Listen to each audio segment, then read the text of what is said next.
ये अलग बात है कि चारा घोटाले में लालू यादव कन्विक्ट हो चुके हैं और उनको राजनीतिक करियर उनका भी समाप्त हो चुका है। मीसा भारती और उनके हस्बैंड जो कि उनके पति हैं शैलेंद्र कुमार हैं, वो भी मनी लॉन्ड्रिंग के केस में बेल पे हैं।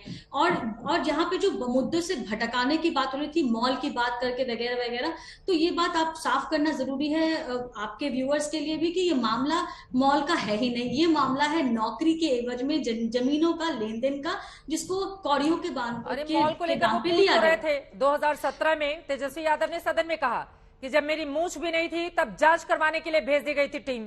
क्या हुआ उस जांच का, बताइए आप। चित्रा, सीबीआई का इन्वेस्टिगेशन प्रोसेस भी जानना बहुत जरूरी कि पहले इंटरिम रिपोर्ट होती है, फिर एफआईआर होती है और फिर उस पे छापे पड़ते हैं। और यही चीज, और ये पहला छापा नहीं है, ये 5 साल पहले भी ये मामला उठा था और अभी मई में 15 जगहों पे छापे मारे गए थे, जहां पे गोपालगंज, पटना और दिल्ली में मीसा भारती और लालू यादव के जो नजदीकी है उनके जमीनों को भी देखा गया था, किया गया था। ये पहली बात नहीं है। लेकिन जो सबसे इंपॉर्टेंट बात आज ये है कि ये मामला सिर्फ आप इसको सिर्फ ये नहीं कह सकते कि ये उस मामले क्या हुआ, इस मामले क्या हुआ। 2 दर्जन नौकरियों के बदले में जमीनों का हेरफेर किया गया गिफ्ट डीड के द्वारा। जो गरीब लोग हैं उनकी जमीनें दी गई, उसमें से 7 सीबीआई के पास में उसके साक्ष्य और दस्तावेज हैं, जिसमें 3।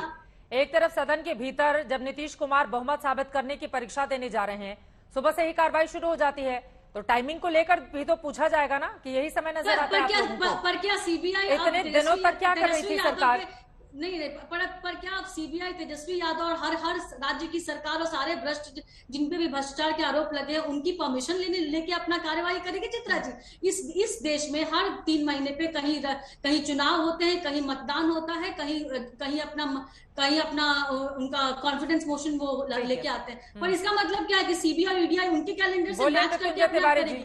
और दूसरी चीज, जो आरोपी हैं क्या उनसे परमिशन लेकर ही जाना होगा? चित्रा जी, 30 सेकंड आप सबसे लास्ट में मेरे पास आई है, तो थोड़ा दूसरी जो मैं कहना चाहती हूँ ये कि मामला सिर्फ जमीन का नहीं है। ये जमीर का भी मामला है चित्रा जी, जहाँ पे योग्य व्यक्तियों को छोड़ के बिना किसी नोटिफिकेशन के, बिना किसी एड के नौकरियां दी गई और अयोग्य व्यक्तियों को दी गई। और इस तरह से दी गई कि उनको पहले उनको टेम्पररी रखा गया, बाद में उनको नियमित किया गया। और यहाँ पे एक चीज बहुत इंपॉर्टेंट, आपको बता दें कि हृदय नाथ चौधरी जो कि एक खलासी हैं रेलवे कोचिंग कॉम्प्लेक्स में पटना में, उन्होंने 70 लाख की जमीन लालू प्रसाद की 5वीं बेटी हेमा यादव के नाम पे ट्रांसफर की। अब क्या ये सवाल नहीं उठता है कि एक खलासी के पास में 70 लाख की जमीन कैसे आई?